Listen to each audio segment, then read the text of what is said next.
So like I said, the majority of the time we are going to want those quick bullet passes.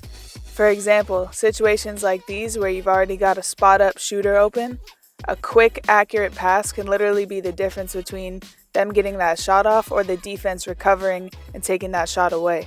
So when you got that shooter open, you almost always want the pass to just get there as quickly as possible, let them get that shot up while they're still open, and not allow the defense to recover. And that's kind of the idea with throwing quick passes in general. It probably seems obvious, but we're just taking away time that the defense has to recover.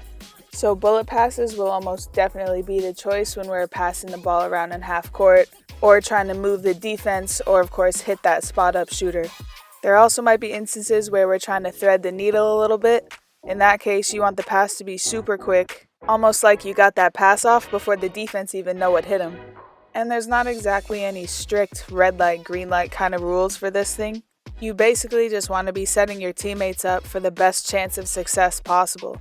And that means taking advantage of those open opportunities, not allowing the defense to recover, throwing accurate passes so that we can go right up into our shots, and having great decision making and timing. So now you might think, why would I ever throw a slow pass intentionally? And probably the main difference here is we're not throwing a slow lollipop pass to someone who's standing there waiting for the ball wide open. We're throwing these kind of passes a little bit earlier and leading them to the open spot. For example, instead of trying to whip this pass right by this defender's head, she lobs the ball just over the defense into the space where her teammate can just catch it and go up for an easy layup. And the main key with these lobby passes is we're throwing it just out of reach of the defense and just to where our teammates can get it. And it takes a little bit of finesse and understanding. If you lob it up there too far, your teammate won't get it, and if you throw it too short, it kind of defeats the purpose and the defender can get there.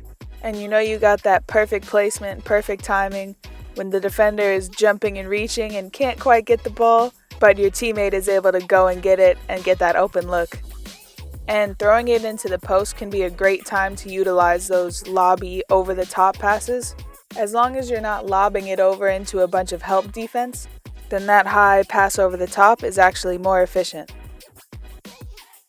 But my personal favorite time to use these slow lobby passes is definitely in transition. And it takes a little finesse and understanding of timing.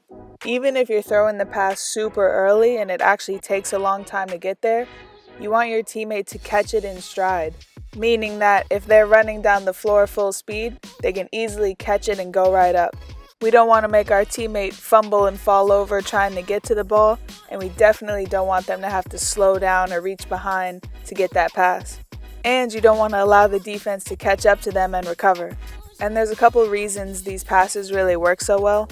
For one, you're throwing it into space. If you're throwing it to that teammate that's down the floor and has the defense beat, there's no help defense over there. So you can lob it up there and lead them to the spot.